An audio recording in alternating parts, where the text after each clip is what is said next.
Ed Gein was not a serial killer. However, he falls into the category due to his depravity. We forget due to his low kill rate. He only admitted to the murder of 2 women. It is thought that he murdered his brother as well. When you deep dive into this man, you will discover that he is on par with Jeffrey Dahmer. He is forgotten because the incident occurred so long ago. He is one of the first sick monsters. Edward blazed the trail for serial killers. Edward Theodore Gein was a murderer, cannibal, and a necrophile, among numerous other things. A psychiatrist would have a field day with this. Ed was committed to a mental hospital rather than a prison. I do not believe it was simply due to the time. I feel they were overwhelmed. No one knew what to make of him. The world had never seen anything like Edward. Ed has inspired several films. There are far too many to mention here. I will list the ones that stand out.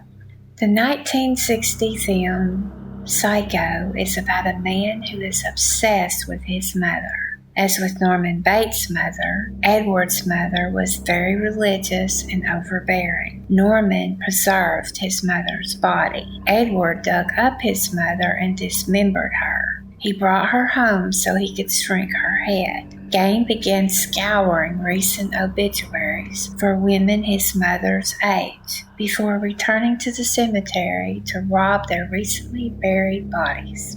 The Texas Chainsaw Massacre 1974. The real-life body snatcher's obsession with human skin inspired the film's character Leatherface, who hid behind face masks made of human flesh. Although the film's murderous family had no relation to Gein, other notable influences from the troubled man include body parts used as home decoration, cannibalism, and the mummified carcass of the family's matriarch sitting in the home. In 1991, The Silence of the Lambs was released. Buffalo Bill's obsession with human female flesh and making suits out of the skin of his victims was a nod to Gein. Gein sewed suits from the skins of the women he unearthed. Edward desperately wanted to be a woman. In the 1940s and 50s, this would have been considered insane behavior.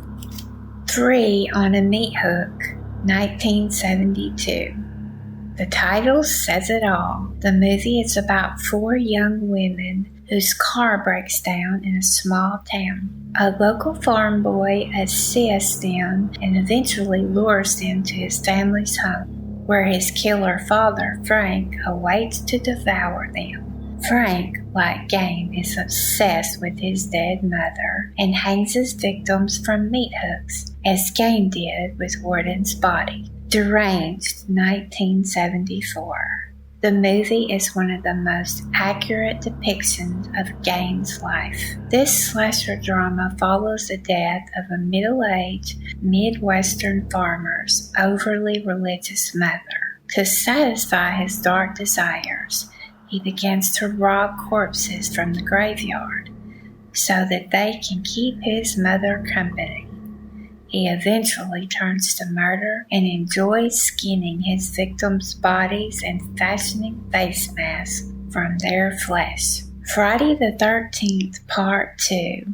Jason Voorhees is obsessed with the loss of his mother. He keeps his mother's head as a shrine, just as Edward did with his mother Augusta's head in the late 1940s. I believe Edward to be a notable serial killer because he was sick on so many levels. He fashioned belts and various other articles of clothing from the skin of his victims. He used the bones and skin to make furniture items. He was also said to have eaten his victims.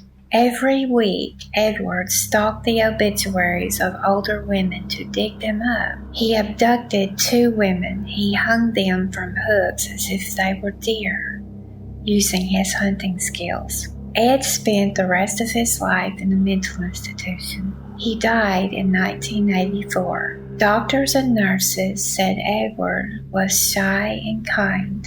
Ed was said to have never been a problem. Tell me in the comments if you would like to hear the complete story of Edward Gein. I'll show you all the landmarks and details. Please list any movies I missed in the comments section. Thank you for your time.